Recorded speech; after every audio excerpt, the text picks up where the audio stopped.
I've always been good at reading people. It's what made me successful in business, what helped me navigate corporate politics, what drew Maya to me in the first place. She used to say I could see through anyone's facade, that I had an uncanny ability to know when someone was lying. The irony wasn't lost on me later. The first sign wasn't dramatic. It wasn't lipstick on my collar or a text message left open. It was the way Maya started taking longer showers, emerging from the bathroom with skin that smelled like lavender instead of her usual vanilla body wash. When I asked about it, she mentioned trying something new, but her eyes didn't meet mine. Small thing. Insignificant, really. But it lodged itself in my brain like a splinter. Then came the phone. Maya had always been casual with her device, leaving it on counters, asking me to answer calls when she was busy. Suddenly, it became an extension of her hand. She'd flip it face down during dinner, take it with her to the bathroom, sleep with it under her pillow. When I joked about her newfound attachment to technology, she laughed it off, but the sound was hollow. "Just work stuff," she'd say.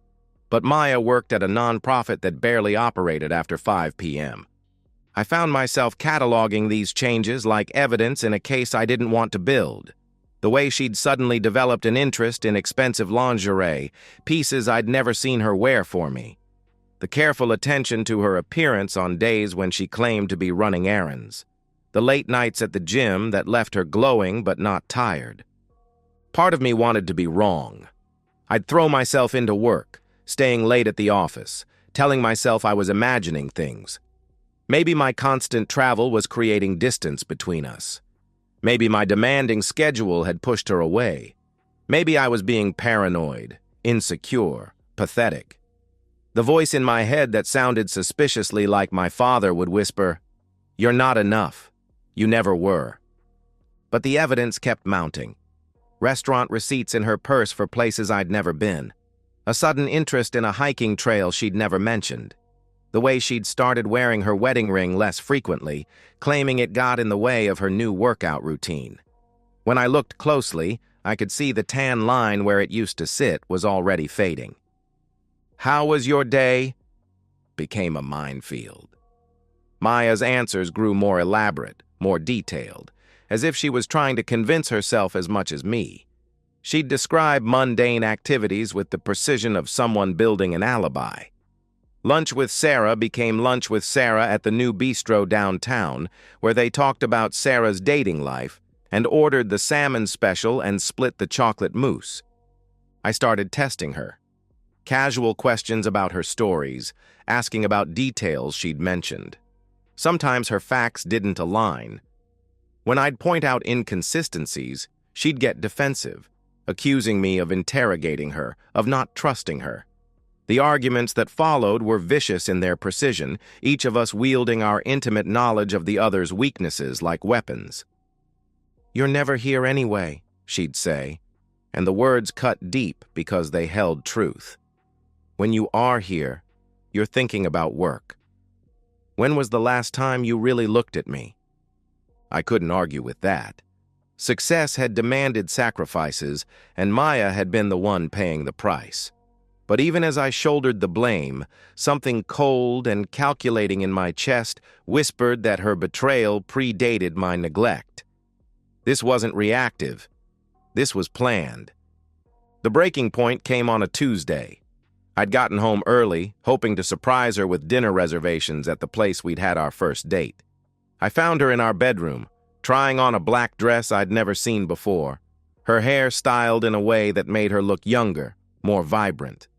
She looked beautiful, and for a moment, I felt that familiar flutter of attraction that had drawn me to her 7 years ago. "Going somewhere special?" I asked. She startled, dropping her earring. "Oh, you're home early." "Book club meeting," she said, but her eyes were already calculating, adjusting her story. "New member. Want to make a good impression?" Book club.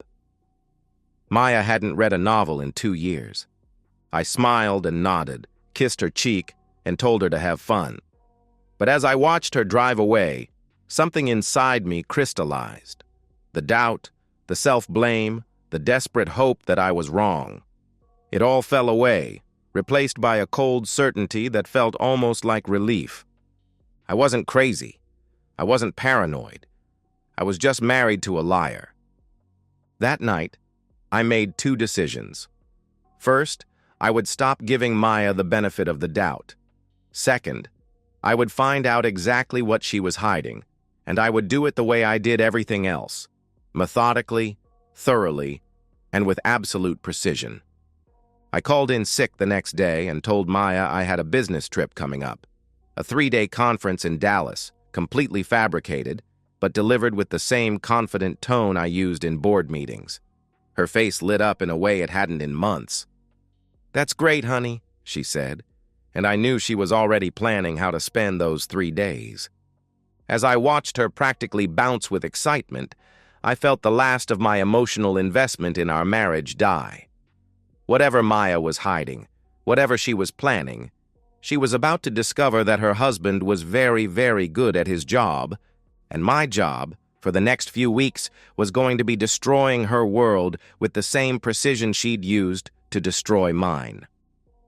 The first call I made was to Derek Chen, a guy I'd known since college who now ran a corporate security firm. We'd kept in touch over the years, the kind of friendship maintained through Christmas cards and occasional drinks when business brought us to the same city. Derek specialized in corporate espionage prevention, which meant he knew all about surveillance technology and how to deploy it invisibly. "I need a favor," I said, keeping my voice steady. "Personal matter, discreet." Derek's pause told me he understood. "What kind of personal matter?" "The kind where I need to know what happens in my house when I'm not there." We met at a coffee shop downtown, the kind of place where business deals were made in whispered conversations. Derek looked the same as always, compact, efficient, with the kind of forgettable face that was probably an asset in his line of work. He slid a small black case across the table. 3 cameras, he said quietly. Wireless, motion-activated, battery life of about a week with moderate use. Audio and video. The quality is excellent. 4K resolution, night vision capability. They're about the size of a thumb drive. I opened the case. The devices looked innocuous, like the kind of tech gadgets Maya wouldn't think twice about seeing around our house. Derek pulled out his phone and showed me the accompanying app. Real-time monitoring, cloud storage, automatic alerts when motion is detected. You can watch from anywhere. He paused. "What's the situation?" "I think my wife is having an affair." Derek nodded. This clearly wasn't his first rodeo. Bedroom, living room, and kitchen would be my recommendations. Most activity happens in those spaces. The bedroom one should go somewhere with a clear view of the bed, but won't be noticed during intimate moments. The clinical way he discussed it helped me maintain my composure. This was business. I was gathering intelligence, just like any other project. "Installation is simple," Derek continued. "They're magnetic, so they'll stick to any metal surface. Picture frames, lamp bases, the back of electronics. Just make sure they're not obviously placed. The app will walk you through the setup." I paid him in cash and left with my new equipment, feeling like I'd crossed a line I could never uncross.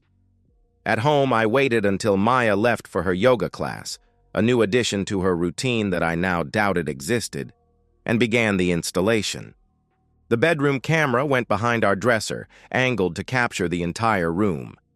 The living room device attached to the back of our sound system. The kitchen camera nestled between cookbooks on a high shelf. Each one was virtually invisible unless you knew exactly where to look. Setting up the app was straightforward. Within minutes, I had live feeds from all 3 locations on my phone. I could see our empty house in real time, the spaces where Maya and I had built our life together, now transformed into a stage set, waiting for the performance I dreaded, but needed to see. The psychological toll was immediate. Sitting in my own living room, watching myself on my phone screen, created a surreal disconnect. I was simultaneously the observer and the observed, the investigator and the potential victim. Every surface in our house now felt different. charged with the possibility of revelation. Maya came home from her supposed yoga class looking refreshed, her hair in a neat ponytail, her clothes spotless. She kissed me hello, and I found myself analyzing her behavior like a detective. Did she hold the kiss too long? Too short? Was she overcompensating or pulling away? "How was class?" I asked. "Good. Challenging. We worked on balance poses." She moved through our kitchen with fluid grace, and I wondered if she was performing for me, or if this was just how she moved when she was happy. Over the next few days, I began documenting Maya's patterns with the same attention to detail I brought to complex business deals. I created a spreadsheet tracking her claimed activities against the camera feeds. Yoga class on Monday, but she didn't leave the house. Lunch with her sister on Wednesday, but she was home by noon and spent the afternoon in our bedroom, though the camera showed her simply reading. The waiting was torture. Part of me hoped the cameras would prove my suspicions wrong, that I'd discover Maya was exactly who she claimed to be, and I was just a paranoid husband destroying his marriage through mistrust. But the larger part of me, the part that had learned to read people, knew I was about to confirm what I already suspected. On Friday, I implemented the next phase of my plan. I called Maya from the office, using my most convincing executive voice. "Bad news, honey. The Dallas conference got moved up. I have to leave tomorrow morning instead of next week." The pause was infinitesimal, but I caught it. "Oh, that's sudden." "I know. I'm sorry. I was looking forward to the weekend with you." No, it's fine. These things happen." But I could hear the excitement she was trying to suppress. "How long will you be gone?" 3 days. Back Tuesday evening." "Okay, I'll miss you," she replied. The lie came so easily to her that I almost admired the skill. I'd married a natural actress, someone who could manufacture sincerity on command. It made me wonder what other performances I'd been audience to over the years. That night, I packed a bag with the same care I'd use for an actual business trip. I told Maya I was meeting some colleagues for dinner and drinks, a farewell celebration before my departure. Instead, I drove to a hotel across town and checked in under a false name, paying cash for a room with a view of the city that had become my surveillance center. The next morning, I kissed Maya goodbye at our front door. The same gesture I'd performed hundreds of times. But this time, I was acutely aware it might be the last time I touched her as her husband, rather than her adversary. "I'll call you when I land," I said. "Have a safe flight," she replied, and I detected the faintest tremor of anticipation in her voice. As I drove away, I watched our house recede in my rearview mirror and felt the final threads of my marriage beginning to unravel. In my hotel room, I opened the surveillance app and settled in to watch my wife's true life begin. The first day was almost anticlimactic. Maya moved through our house like any wife whose husband was out of town. She ate breakfast while reading on her tablet, did some cleaning, watched television. I found myself hoping this would be it, that my suspicions were wrong, that Maya was exactly who she appeared to be. But at 2:47 p.m., everything changed. I was reviewing quarterly reports when my phone buzzed with a motion alert. The bedroom camera had activated. I switched to the live feed and saw Maya standing in front of our full-length mirror, wearing a red lingerie set I'd never seen before. She was applying makeup with the kind of care she usually reserved for special occasions, transforming herself into a version of my wife that felt like a stranger. My hands were steady as I started the recording function, but my heart was pounding so hard I could hear it in my ears. This was it, the moment I'd been dreading and anticipating in equal measure. At 3:15 p.m., the front door opened.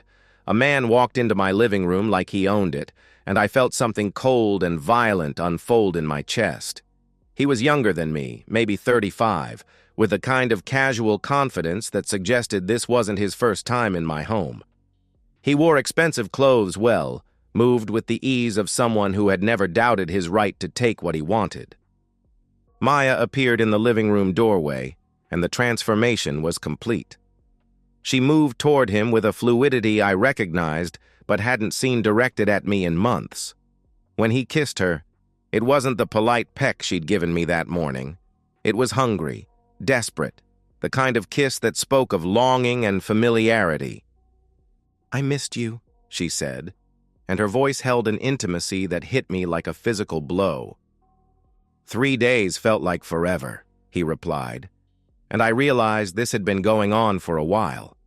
Long enough for them to develop rhythms, inside jokes, a secret language of touch and gesture. I forced myself to keep watching, to document everything. The way he helped himself to a beer from our refrigerator. The casual way he draped his jacket over the chair where I ate breakfast every morning. The comfortable silence between them that spoke of countless similar afternoons. They moved to the bedroom, and I watched my wife become someone I didn't recognize. She was animated, playful, alive in a way that made me realize how dead she'd been with me. They laughed together, shared stories, touched each other with the kind of natural affection that had been absent from our marriage for months. The sex was devastating not because it was graphic, but because it was intimate. This wasn't just physical betrayal, it was emotional replacement. Maya had built an entire relationship in the space that should have been our marriage, and I was watching it unfold in real time. Over the next 2 days, I documented everything. Phone conversations where Maya called him by name, Ryan, and they made plans with the casual efficiency of an established couple. The way he knew where we kept the good wine, how he moved through our home with proprietary ease. The morning he made her breakfast using ingredients from our kitchen, and she laughed at his terrible jokes like they were the funniest things she'd ever heard. By Sunday, I had enough evidence to destroy Maya's life 10 times over. But I also had something else. A complete picture of who my wife really was when she thought no one was watching. She was happier, more vibrant, more herself than she'd been in our marriage. The realization should have been crushing, but instead, it felt like clarity. Maya wasn't just cheating on me. She was living an entirely different life, one where I was the inconvenience, the obstacle, the thing to be managed rather than the person to be loved. The marriage I'd been fighting to save had been dead for months, maybe years. I'd just been too stubborn to see it.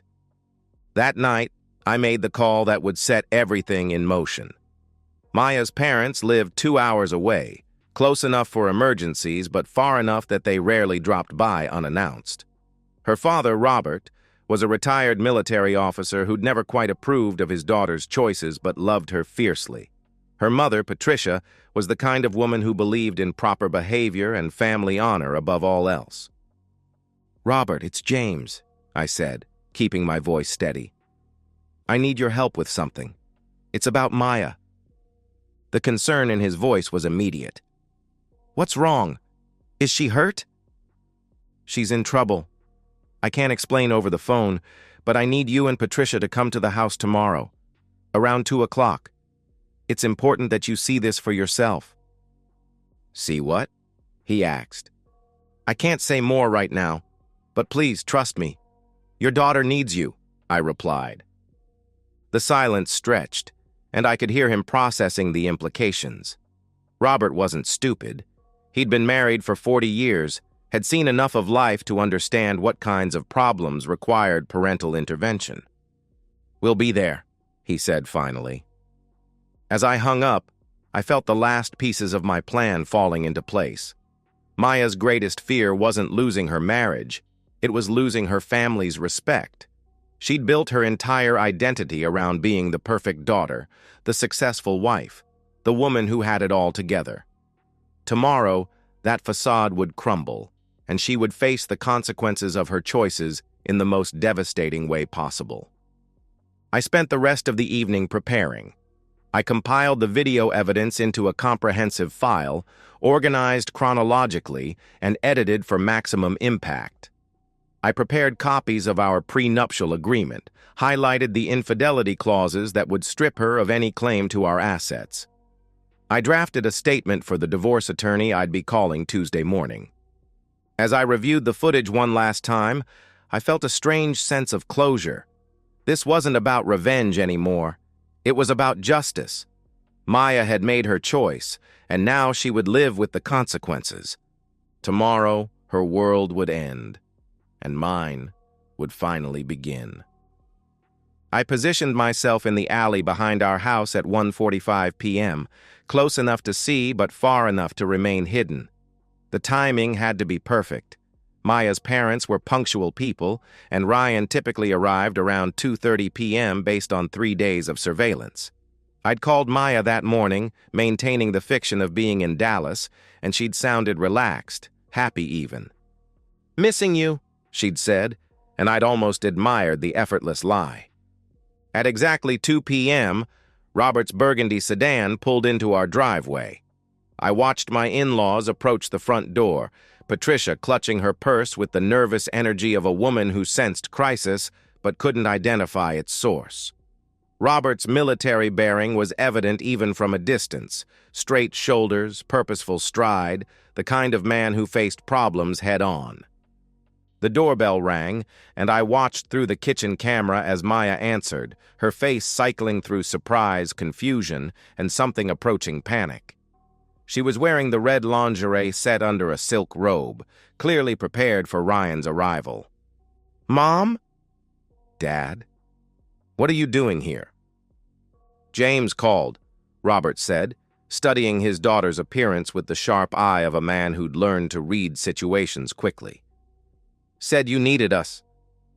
I could see Maya's mind racing, trying to process this unexpected variable. "James is in Dallas. I talked to him this morning." "He sounded concerned," Patricia added, her voice carrying the weight of maternal worry. "Said we needed to see something for ourselves."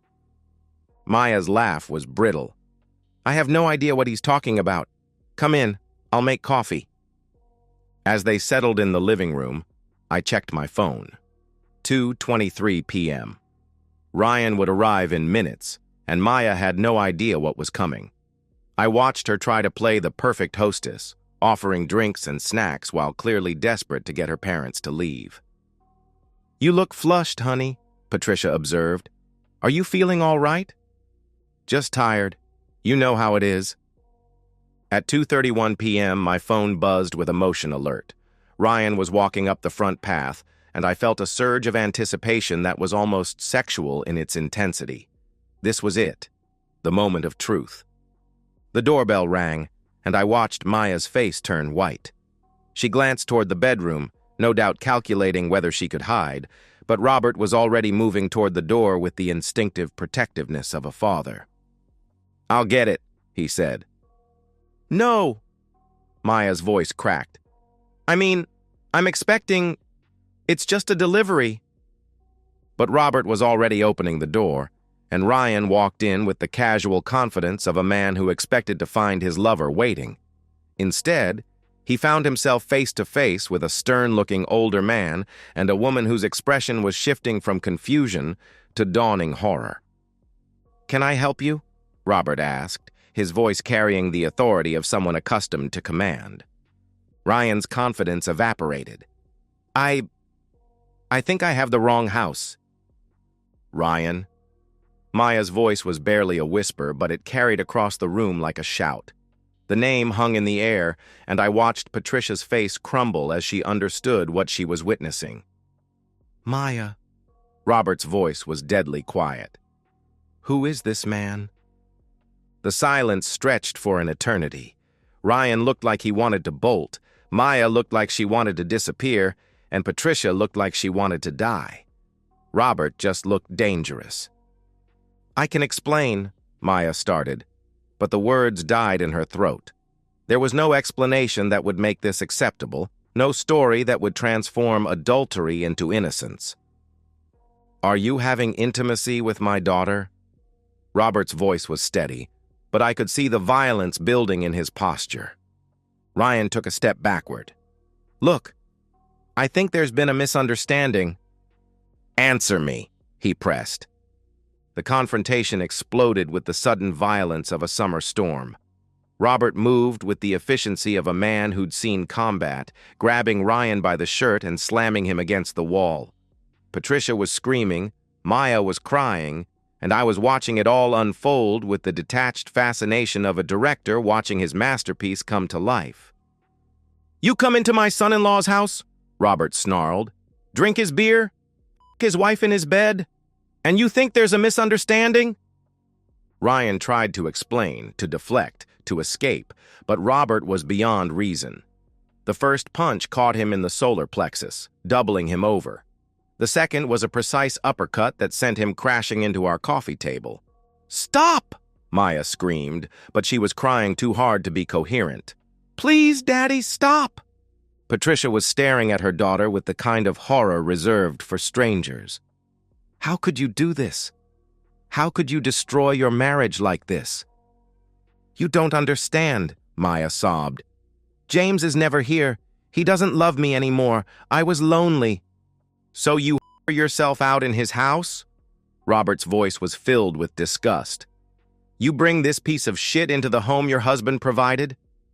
I chose that moment to walk through the front door, carrying the manila envelope that would complete Maya's destruction. The timing was perfect, dramatic enough to feel orchestrated, which it was, but natural enough to seem like terrible coincidence. "What the hell is going on here?" I demanded, playing my role to perfection. 4 faces turned toward me, each showing a different shade of devastation. Maya's was pure terror, Ryan's was pathetic relief, Patricia's was shame, and Robert's was righteous fury. "James," Maya whispered, "you're supposed to be in Dallas." I caught an earlier flight. I set down my bag and looked around the room, at the broken coffee table, at Ryan's bloody nose, at my wife's tear-stained face. "Someone want to explain why there's a strange man in my house and why my wife is dressed like a whore?" The word hit Maya like a physical blow. She flinched, and I felt a savage satisfaction at her reaction. "I'm sorry," she said, the words tumbling out in a rush. "I'm so sorry, James. It was a mistake. It didn't mean anything." "A mistake?" I opened the envelope and pulled out a thick stack of photos. "Was Monday a mistake? What about Tuesday? Wednesday? Or maybe you mean the last 6 months have been one long mistake?" Maya's face went white as I spread the surveillance photos across our ruined coffee table. High-resolution images of her and Ryan in our bed, in our living room, in our kitchen. Timestamps showing the systematic nature of their affair, the careful planning, the deliberate deception. "You recorded us?" Maya's voice was barely audible. "I documented your adultery. There's a difference." Robert picked up one of the photos, his face hardening as he studied the evidence. 6 months? At least. Maybe longer. I pulled out more documents. Bank records showing payments to a hotel downtown, credit card receipts for restaurants I've never been to, phone records showing hundreds of calls and texts to Ryan here. Patricia was sobbing now, great heaving sobs that shook her entire body. "Maya, how could you? How could you do this to your family?" "I never meant for this to happen," Maya said, but even she seemed to realize how pathetic the words sounded. "You never meant to get caught," I corrected. "This was planned, systematic, deliberate. You turned our marriage into a lie so you could play house with your boyfriend." Ryan, who had been silent during this exchange, finally found his voice. "Look, I think I should go." "You think?" Robert's voice was deadly quiet. "You think you should go? After destroying my daughter's marriage? After disrespecting my son-in-law's home?" What happened next was swift and brutal. Robert moved with military precision, grabbing Ryan by the throat and driving him backward into the wall. The impact was sickeningly solid, and Ryan's feet left the ground. "You're going to listen to me very carefully," Robert said, his voice calm despite the violence of his actions. "You're going to walk out that door, get in your car, and disappear. If I ever see you again, if I ever hear you've contacted my daughter, if I ever discover you exist in the same city as my family, I will end you. Do you understand?" Ryan nodded frantically, his face turning purple from lack of air. Robert released him, and he crumpled to the floor, gasping. "Get out," Robert said simply. Ryan scrambled toward the door, pausing only to grab his jacket. As he reached for the handle, I spoke for the first time since revealing the evidence. "Ryan," he turned, and I smiled at him. "If you ever contact my wife again, her father will be the least of your problems." He fled, leaving behind the wreckage of 3 families and the smell of fear and shame. In the silence that followed, I pulled out the final document, our prenuptial agreement, with the infidelity clauses highlighted in yellow. "Maya," I said, my voice eerily calm, "you have exactly 1 hour to pack a bag and leave this house. According to our prenup, adultery voids any claim you have to our assets. You get nothing. No alimony, no property settlement, nothing." "James, please." 1 hour. I looked at my watch. "After that, I'm calling the police and having you removed for trespassing." Patricia looked at her daughter with the kind of disappointment that cuts deeper than anger. "You're not welcome in our home either. Not until you figure out what kind of person you want to be." Maya's world was ending in real time, and I was the architect of its destruction. As I watched her crumble, I felt something I hadn't experienced in months: complete and total satisfaction. Justice, it turned out, was a dish best served with surveillance footage and a prenuptial agreement. The house felt different after Maya left, larger somehow, as if her deception had been taking up physical space.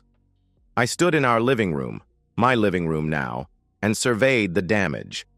The broken coffee table could be replaced. The trust, the marriage, the life we'd built together, those were gone forever. Robert and Patricia had stayed to help clean up, but mostly they sat in stunned silence, processing the destruction of their daughter's life. Patricia kept apologizing, as if Maya's choices were somehow her fault, while Robert maintained the rigid posture of a man holding himself together through sheer force of will. "I need to ask you something," Robert said finally, his voice hoarse from the confrontation. "How long have you known?" "I suspected for weeks. I've had proof for 3 days." "Why didn't you just confront her privately? Why involve us?" he asked. I looked at my father-in-law, this man who'd served his country with honor, who'd raised his daughter to believe in right and wrong, who'd just watched that daughter destroy everything he'd taught her to value. "Because Maya's greatest fear wasn't losing her marriage," I said. "It was losing your respect. She could rationalize cheating on me, but she couldn't rationalize disappointing you." Robert nodded slowly. "You wanted us to see her for what she really is. I wanted her to face the full consequences of her choices, not just the legal ones, but the moral ones, the family ones." Patricia looked up from her tissues.